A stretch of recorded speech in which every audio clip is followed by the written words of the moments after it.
Hello and welcome everyone to Teslanomics Live. This is the show where we break down the latest Tesla news for you from the week that has passed. We do it live because, well, as you'll see today and as you see most Mondays, there's some big stuff that usually comes out just before we get started, and that is no different today. So we'll run through this and we'll go through all the news, and then we'll jump into a Q&A on the end, which is hosted on Crowdcast. That's just a different platform which has a really cool voting feature on the questions, and we limit it so that way the questions don't get out of hand. So if you want to be a part of that, if you want to join the community and really participate in these discussions at the end, the Q&A section, go get on our email list at teslanomics.co/join, and then on Mondays before we do the live show, we'll actually send out an invite, and then you'll be in. So without further ado, let's jump right in. And the first thing I actually want to mention just before we go too far is that we've only got 2 days left in the giveaway for my signature black wall connector from Tesla. So I won this from the referral program. It has Elon's signature etched on it, and it is matte black. This isn't something that you can buy. This isn't something that is available for purchase anywhere else. So because, I don't know, I just don't need it in my garage, and I think it'd be fun to give it to one of you, I am raffling it off here. And so it doesn't cost anything to enter. You will be responsible for shipping, and it is kind of a big box that's heavy, so just keep that in mind. But also, you know, this thing is normally $500, the version that isn't the etched black one, and the one I have is the 24-foot long cable. So go check it out. Enter to win. All you have to do is subscribe on YouTube. And if you already are a subscriber, that's fine. Just go ahead and there and click the button and do the thing. The main way that you can win is by referring friends. And so what you do is you get a link after you sign up for this, and then you will be able to have other people sign up using that link, and then you get triple the entries for every person that enters. Then they get a link as well, etc., etc. So go check it out. You can enter to win this signature black wall connector at teslanomics.co. teslanomics.co/BWC. And 2 days left. So next Monday I'll be announcing the winner, and good luck. Okay. So obviously the biggest story, if you haven't heard, is about Tesla going private. And there is so much to unpack here, and this is going to be pretty much the majority of our show today.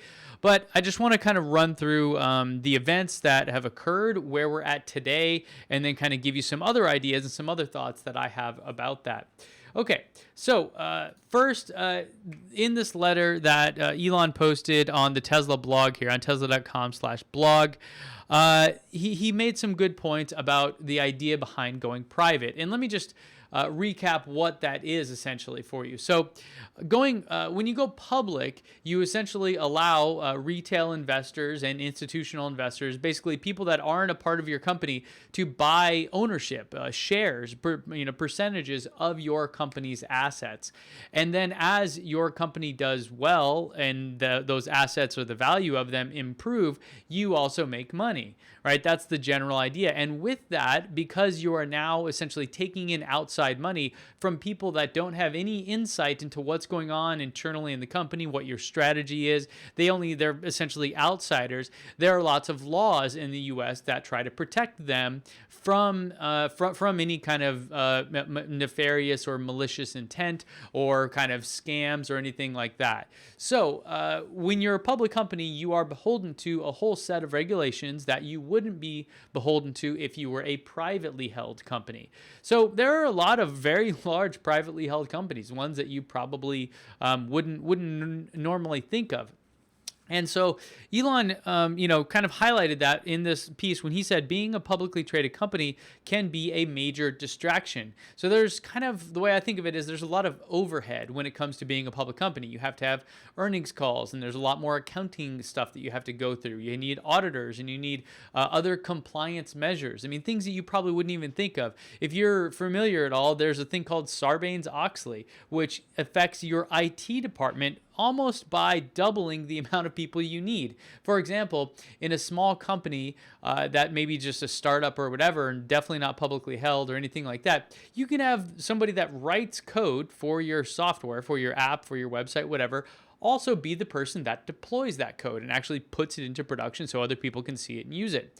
Well, if you are a public company and you are adhering to the Sarbanes-Oxley regulations, then those have to be separate people, because there is the idea that maybe the person writing the code can manipulate the software, whatever the other products are, and without any other checks and balances, which could then hurt the company, which would then hurt your outside investors. Remember, these laws are there to protect people from internal, bad practices, let's say.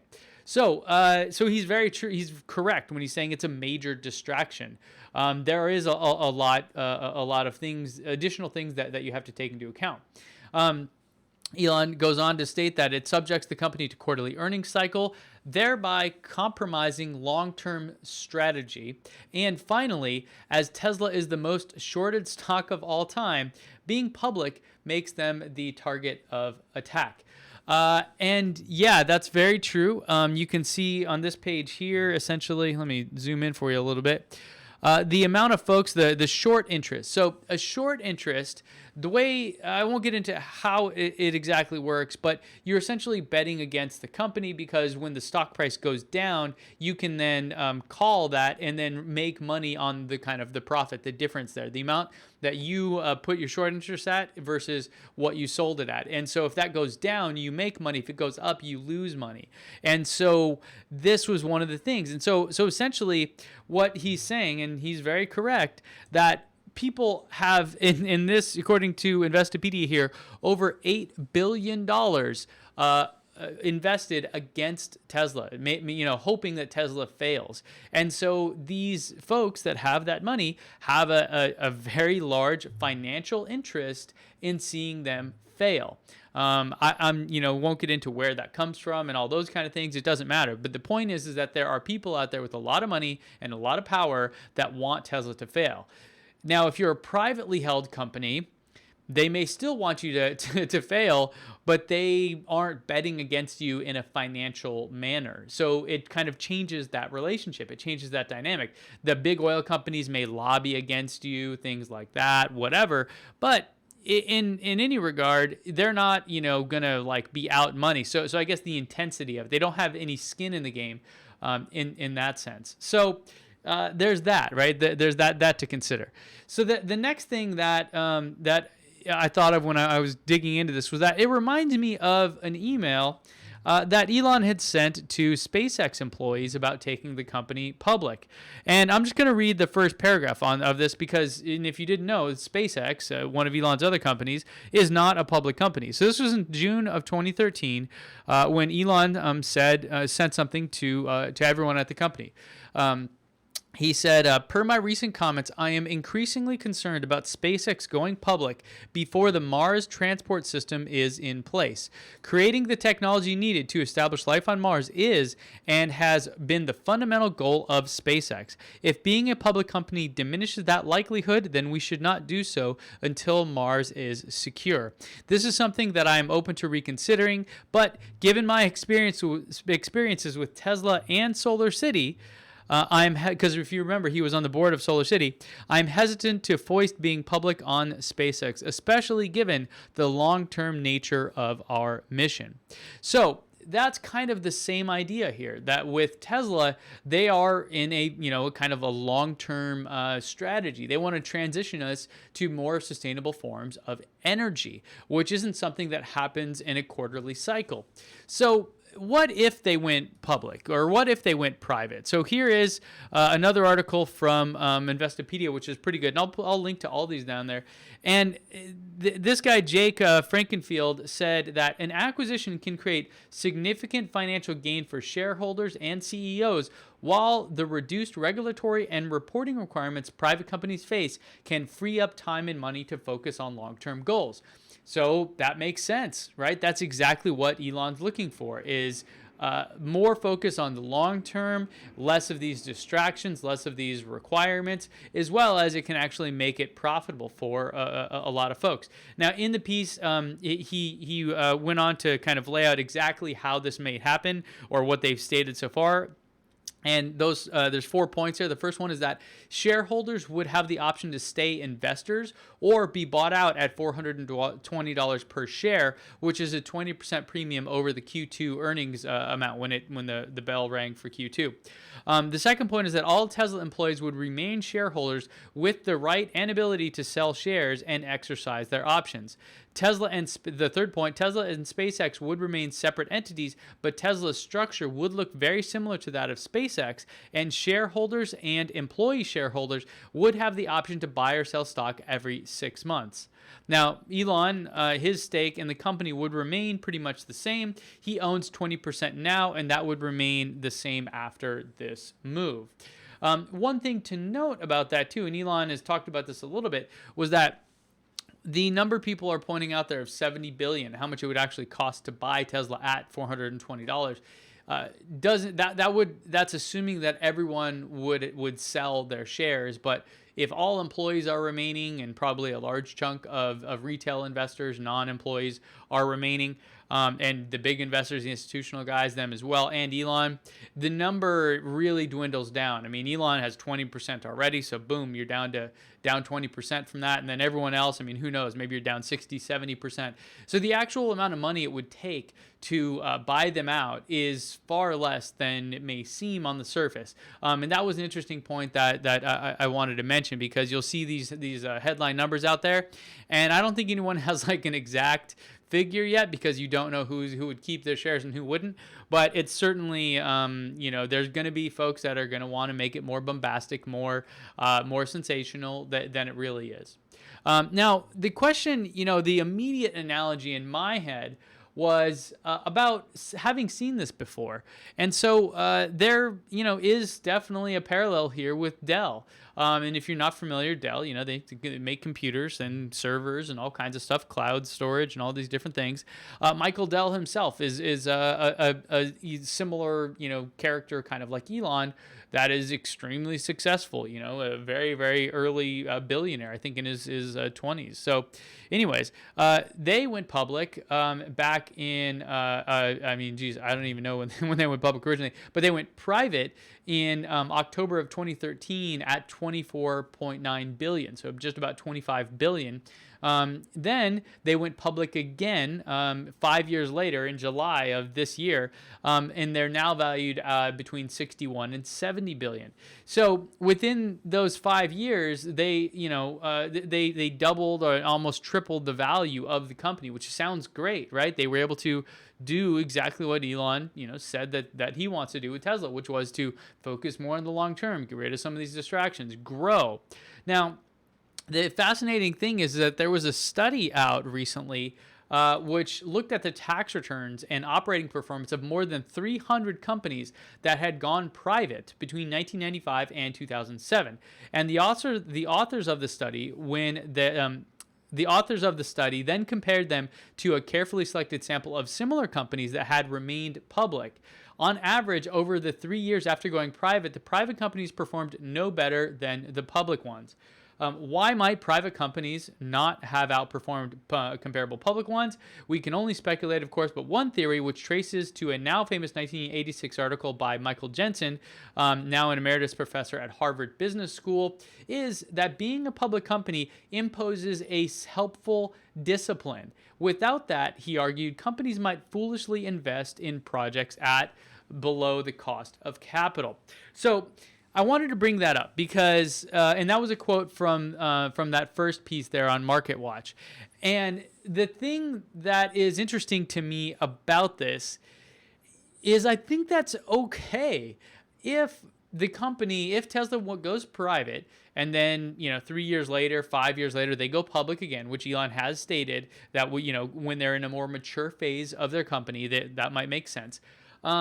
If they do that, then and they basically would have performed the same as a public company in that time frame, I think that's a win, because it probably means that they also were able to achieve much more in terms of their goals and get further along this path of transitioning us to a more sustainable form of energy.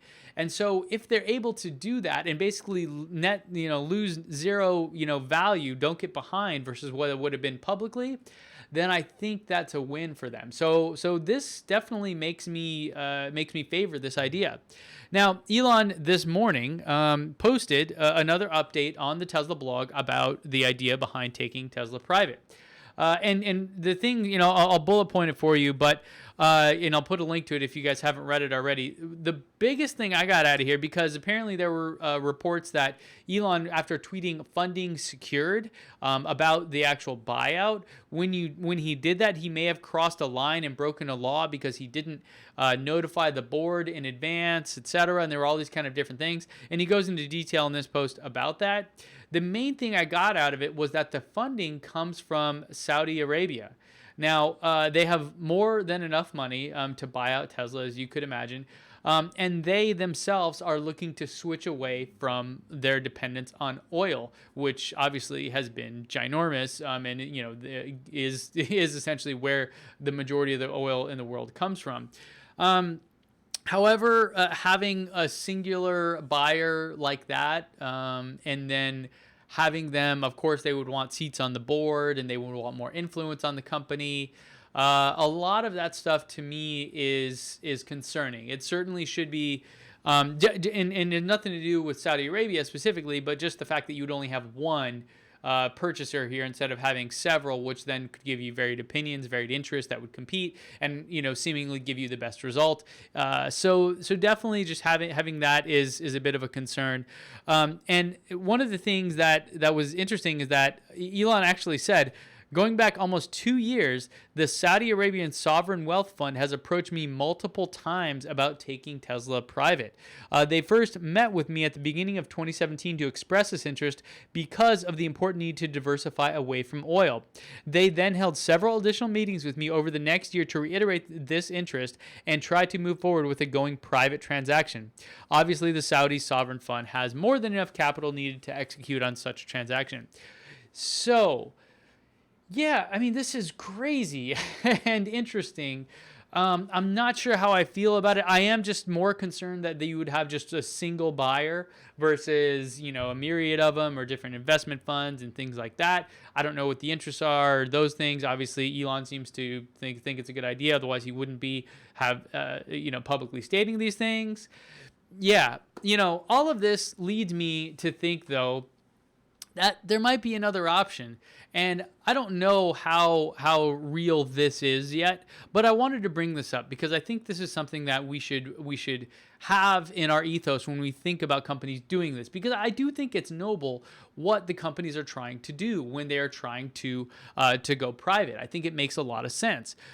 This is the long-term stock exchange. And if you've not heard of this, that's totally fine because it's not that big yet. I think it's just barely growing. I don't even know how far along they are. But this was founded by Eric Ries, who, if you're a startup, a tech person, you definitely know as the author of The Lean Startup, sort of like a gospel for a lot of companies in the last 5 or 6 years. And the idea behind this long-term stock exchange is essentially what Elon wants, and what I think a lot of folks want is that the problem with the market as we know it today is it forces companies into being short-sighted. This is why there are things like layoffs every quarter at some companies where it's just kind of standard procedure. Oh, we need to make our quarterly goals. Let's just lay off 10,000 people, ruin people's lives, decimate a town. I don't care as long as I get more money and I get fatter and richer. That's kind of the really negative side of what the quarterly reporting and quarterly kind of cycles look like. And so the idea behind the long-term stock exchange is to kind of get rid of all that. And they, if I got it correctly, operate essentially on a 10-year cycle.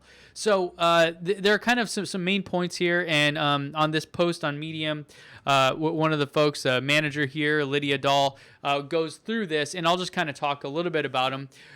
One is that there's long-term voting. And the idea here is that long-term shareholders should have a greater say in corporate governance than short-term shareholders, right? It makes a whole lot of sense. So as the company, runs through the 10 years reporting cycle, cycle, essentially, they'll have a greater interest in it than if they were just on a quarterly, or they can buy and sell at any time.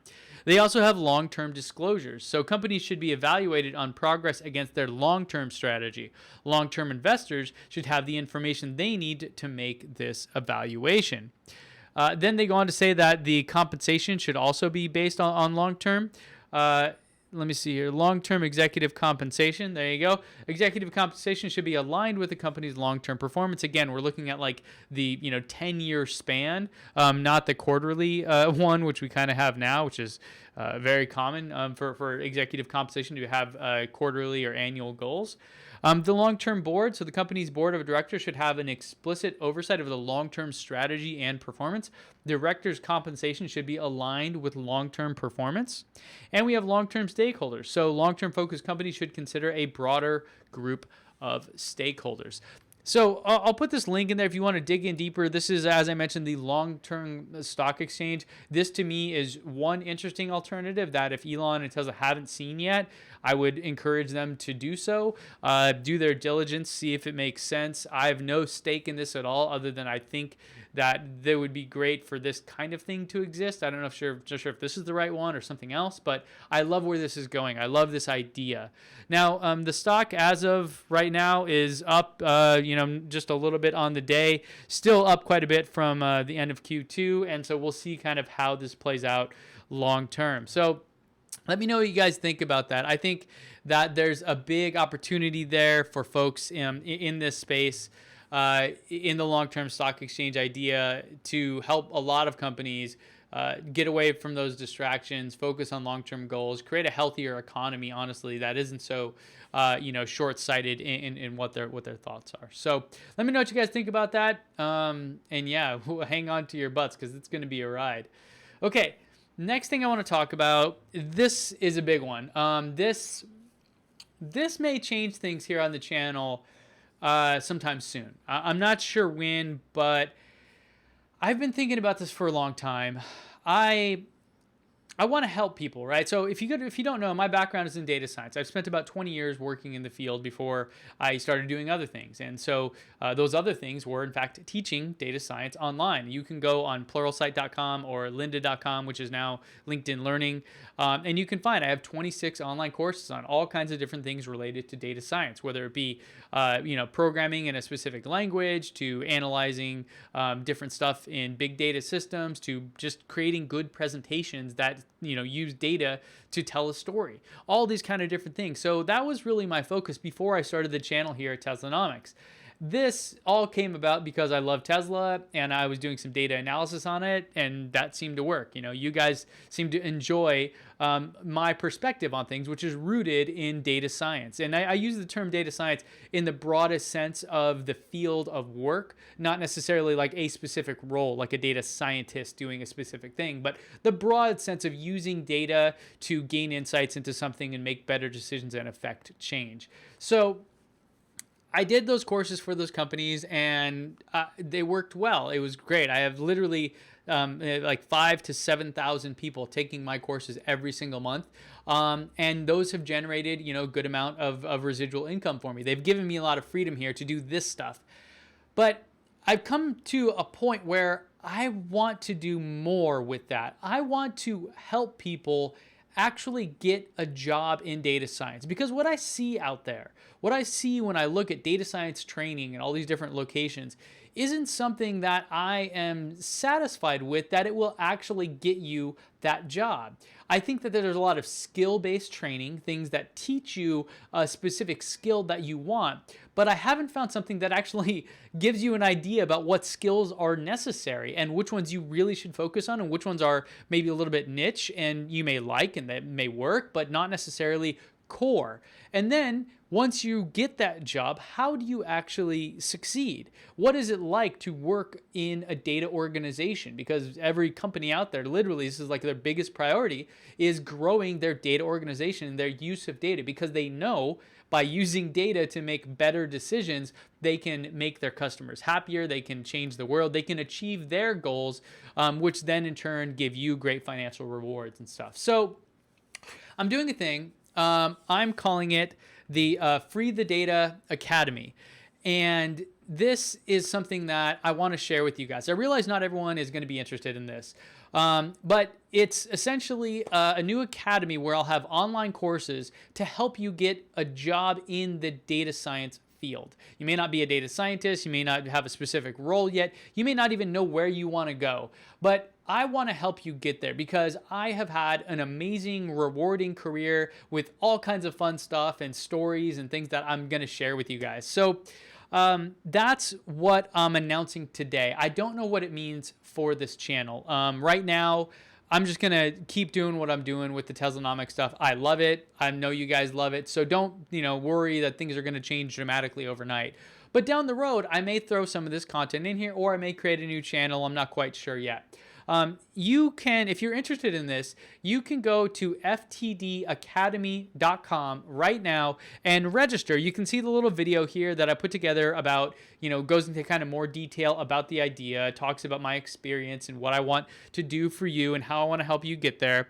And you can just register here. So when the course, our first course does go live, you'll get the first 2 modules for free. No questions asked. I just think that it's something that I'm guessing a lot of you guys are maybe interested in, or maybe you already are on this path. And so I want to share it here. I don't want to take away too much from the Tesla stuff I do, but I do think it's relevant. And so if you're into it, go to ftdacademy.com, register, and then soon-ish, few weeks, maybe a month or 2, depending on how everything else goes, you'll hear a lot more about it. And I'll bring it up on the channel from time to time. So hope you guys are interested in that. I'm super excited about doing it. I just really kind of got this bug the past couple weeks, and it's something I literally just was gushing with information and stuff that I wanted to write down because I want to share it with you. And I know it's valuable. I know that you can have a great career in data science if you want it. And this is the idea behind this course. So ftdacademy.com, go check it out. And let me know what you guys think in the comments below. Hit me up on Twitter, wherever you prefer to chat with me. All right, back to the Tesla stuff. The next story is interesting. This was Clay McDonald asked Elon, for those of us waiting for the standard battery, will we have all-wheel drive as an option? To where the Tesla main account actually responded, yes. So there you have it. Awesome. One question. Does Elon actually man the Tesla account? Is that what I learned from this? I'm not quite sure. But okay. And so I did update the calculator here, and I wanted to give you a way to do that. So if you're unfamiliar, I have a calculator on teslanomics.co. You just go to the calculator section and then go to Model 3 cost calculator. I know that this isn't fully updated. You guys have been emailing me, and I've been trying to do it. They keep changing the options and how their configuration works, so it's been really hard to keep up. And also, obviously, I have all the other videos and everything else I'm doing. So here, if you wanted to, you could go and you could see what the price would be and kind of how it would work out. So you have the standard you would choose for the car. Then you would choose all-wheel drive. You can, choose the other options or whatever you want. Now it's not foolproof right now. So for example, you could choose the performance package and not the performance model, etc. So just, be cognizant of what you do. Like, you can definitely get erroneous results here. But then you scroll down. There's solid black. I did add obsidian black, and I updated the prices here to match, the new pricing of the paint. If you guys are unfamiliar, they've increased that. I feel like that's an incentive to buy sooner. So then, here you can see. So it also it should localize your tax rate and your currency. It may not be perfect, but you can just adjust those numbers if it's not right. So with this priced out using the solid black, I'm looking at $40,000 kind of base price, taxes $3,300, fees $1,000, so $44,300. I just punched in some basic loan figures for you. 5 years, 3.25% with a $2,500 down payment. Then you go through and you enter your driving habits, what your commute is like each way.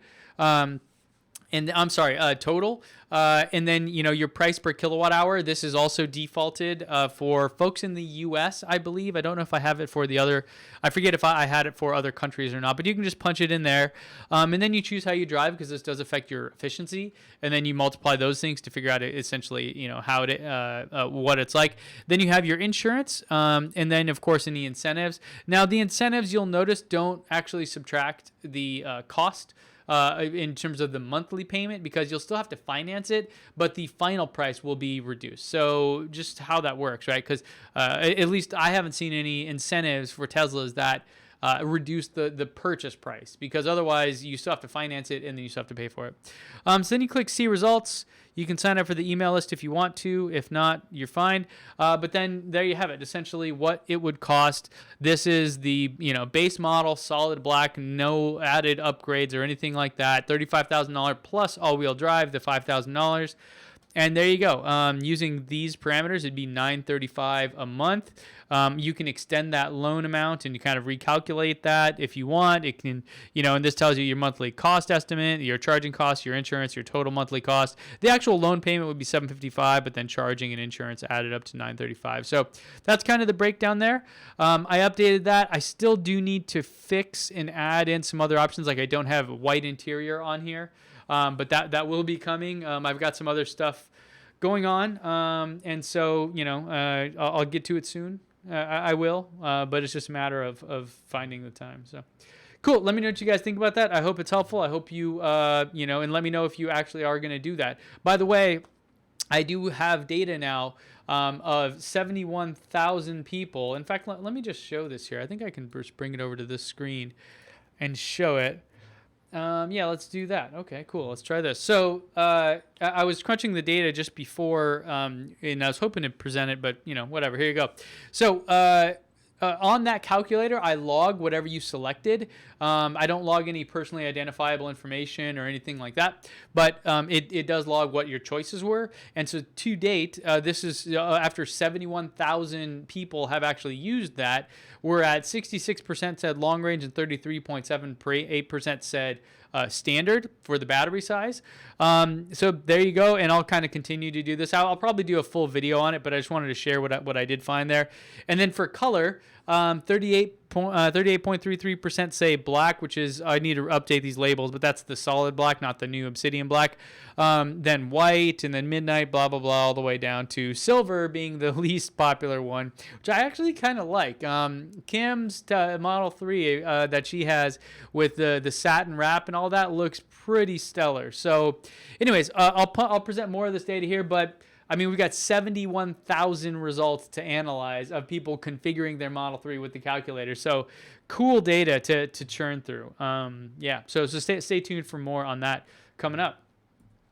Next, we have some tweets from Tesla, and I thought this was kind of an interesting one.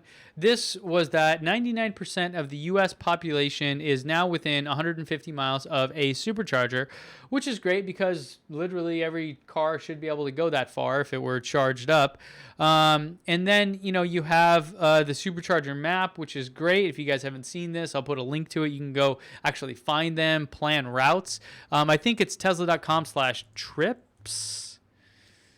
Yep, you can actually plan this out, and do stuff like that. You can choose your car and see exactly how far it would go, where you'd stop, etc. So this is pretty cool. They're really up in their game in this front. And I just wanted to bring up, some data that I actually put together recently about this. And this was the growth of the supercharger network to kind of support this. And you can see that, this is the number of stalls has just been growing really, really at a fast clip the past couple of years. And then you can actually forecast it out, which is what I did here. You can kind of see the confidence bands and all those kind of things and what the trend lines are. And then adding all that data in, you can essentially calculate how much you'd have total, and it's about double. So it does appear that they will likely double it within another year. So this is just growing tremendously, and you can kind of see. So this little map and everything, I'll put a link to it down in the description if you're curious about the growth, about my forecast model, about how I came up with that, any of those things. It's always, as always, links are in the description. Okay, last little bit before we move to the Q&A, which I thought was interesting, was this little thing about Teslas that have been stolen have almost all been recovered. And there's a little graph here, which I thought was quite interesting. And this makes a lot of sense. And it's one of those things where people would say, you know, because there were some reports about Teslas getting stolen and, oh my God, this and that. Now, I will say that I do suspect with the Model 3 that more and more people are going to have their car burglarized. Like people are going to steal stuff from inside of it because the door is going to be unlocked because the damn app doesn't work. So you have to use the key card. And if you forget the key card, you have to lock the car. If you just walk away, it won't lock if you used the key card to open it. So I would not be suspect. Now, stealing it, yeah, these things have GPS. It's pretty dang hard to steal it and get away with it. So interesting data. So I guess, you know, you should, I guess, feel safe that you'll get your car back. I mean, I don't know. Maybe at this point, if you get your car stolen, you probably don't want it back. Yeah, who knows? Okay, so that wraps up the news for today. What I'm going to do next is hop over to Crowdcast. Actually, no, I take it back. I'm going to hop over to Patreon and go through some of the questions. So if you are on Crowdcast and you want to ask a question, now would be the time. And I'm just going to refresh Patreon, and then we'll go right over to that. Okay, I think we are good. Let's do it.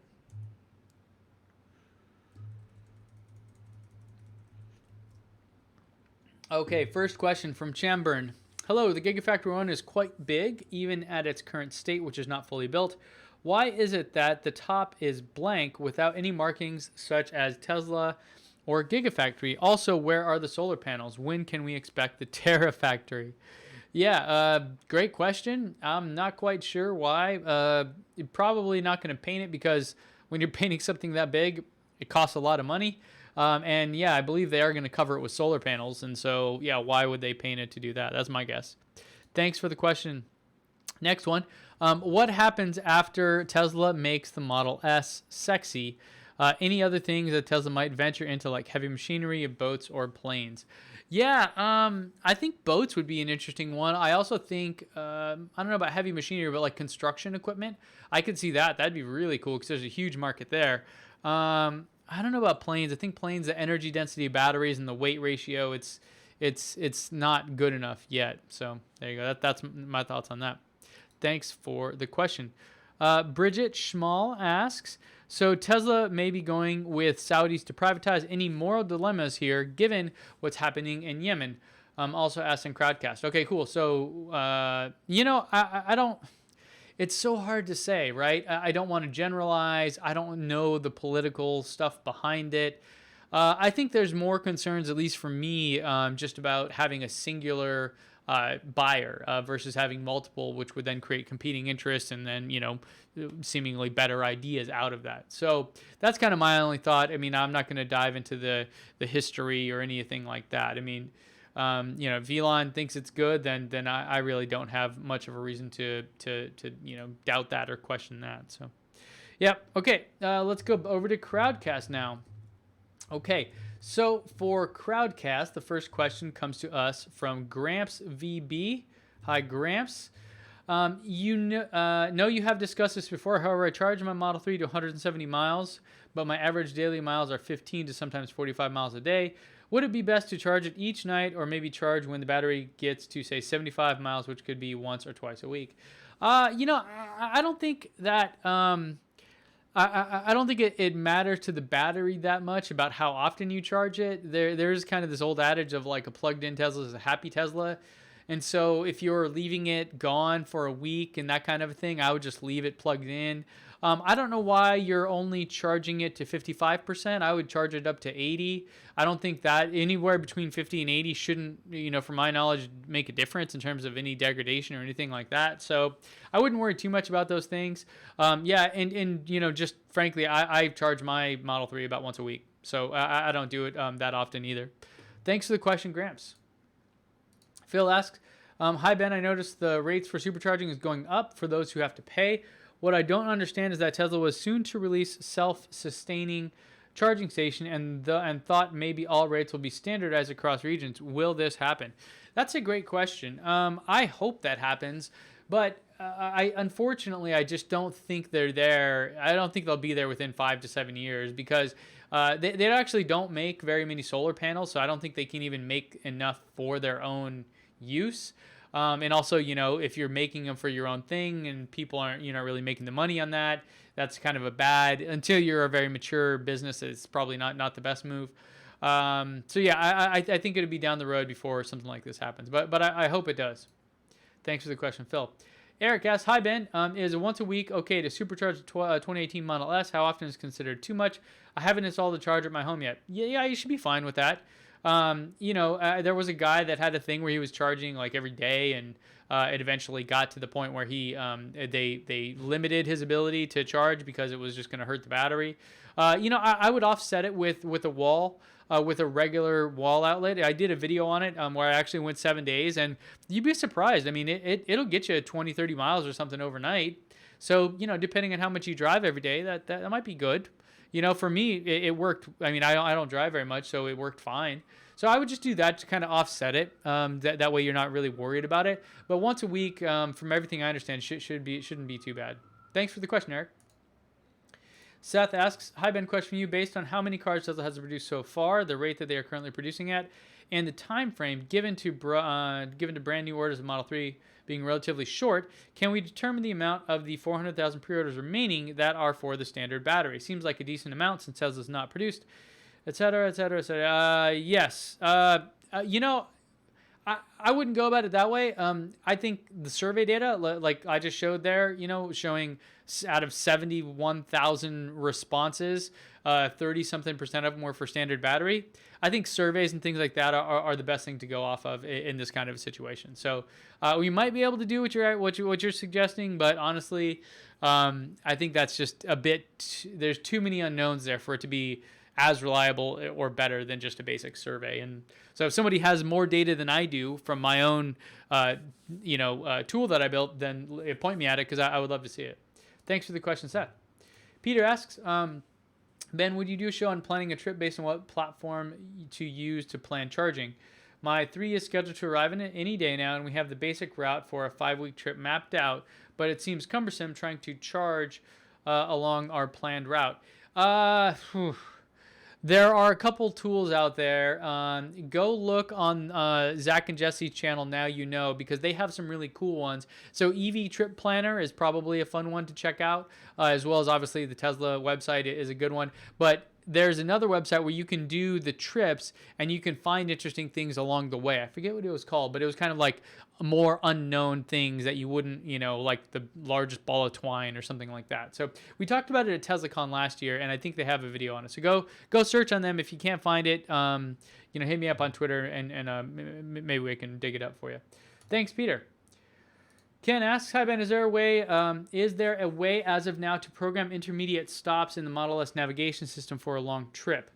No, like you actually do it yourself? I don't think so. Like adding multiple stops, I don't think you can do that in the Model S. You can do it on Google Maps, which is probably better anyways. So yeah, I would just try that. Thanks for the question, Ken. Walt asks, I just had my latest firmware. Update 2018-28.1. So the other day I put the car in park and my wiper started to run. I tried a screen reset, no help. I tried shutting the car down, no help. Had my wipers on auto in the last 2 months. I've never had this problem. I finally got to go in and shut the wipers off, ran the car for a while, shut the car off, and I've not heard of that happening. No. Thanks for the question, Walt. Sorry if I kind of lost you there on that one. After I order my Model 3, how long do I have if I want to add the self-driving feature for $3,000 while waiting on delivery? I think you have to do it before you order it. I could be wrong. Maybe email your sales rep. Yeah. Scott asks, hi Ben, I visited my Tesla store last week and was playing around with the touchscreen. It seems pretty amazing, but I wish I would have had more time to familiarize myself with the controls. Do you think that it might be a good idea for your Tesla to add a Model 3 touchscreen emulator to the app along with the videos? That'd be cool. I think this would go a long way towards speeding up the process. Yeah, the only challenge is that they change it so often, so I don't know. Yeah, thanks for the question, Scott. Tony asked, I was speaking to a rep about picking up my delivery in California versus Kansas City. She mentioned that I would have to pay sales tax in California if I choose to pick it up there. That's true. Yep. There you go. Yeah, California, we're pretty hardcore about taxes. Seth asks, just an update over here at Fort Collins, Colorado. My mom received a call to set up a delivery appointment for her all-wheel drive Model 3. Very cool. Unfortunately, since my mom's window isn't until September, November, she had yet to sell her car and get all the other details figured out. So she has asked to postpone it for now. Just wanted you to know, all-wheel drive deliveries are coming outside of California. Cool. Thanks for the update, Seth. Sai asks, how long will it take to get delivery of your Model 3 after being assigned your VIN? It should be quick. Also, after your delivery date is assigned, are you allowed to delay it for a week or two later? Yes and no. Just talk to your delivery specialist. They can usually work it out with you. Crafty asks, what was the name of the ceramic coating brand by Elite Finish used on your car? It was Sea Quartz Finest Reserve. With delivery nearing for me, time to scope out the Bay Area detailer that can hopefully do it. Mild winter tinting. Yeah, check out the guys at OC Detail. Also, remind me what else you added. So I did the lowering springs from Unplugged Performance, the 1.5 inch drop. It's a little low. I'd probably do the 0.9 inch drop now if I were to do it again. And I got the 20 inch turbine wheels from them with the Michelin Pilot Sport 4S tires. Not from them, from EV Wheel Direct. And EV Wheel Direct, also, they just got a shipment in, so now they're shipping those really quick. They even have 18 inch versions of it if you just want to keep the same tires and all that. So, yeah, some ideas there if you want to upgrade your wheels and stuff. Thanks, Crafty. Bridget asks, so the Saudis, so we talked about that. Donald asks, Ben, any idea if or when Tesla will offer a method of warning for the blind spot? Man, I hope so. I really hope so. That's annoying. It definitely, when you're looking at where the cars are on the thing, on the display, it doesn't appear that it can see anything except for the stuff like immediately in front of you. I even have, when I'm an autopilot, guys kind of sneak in, and it doesn't even recognize the car is there. It's definitely not fleshed out yet. There's still a lot of work to be done. Thanks for the question, Donald. All right, we're going to call that good for the day. I hope you guys enjoyed the show. If you're new here and you've been hanging out this long, you should probably subscribe by now. Otherwise, what are you doing here? But anyways, yeah, don't forget a big thing for me that I really want to just focus. If you are interested in getting a new career in data science, or if you're on that path already, go to ftdacademy.com and register, and then you'll hear from me when it's closer to the time of actually launching that course.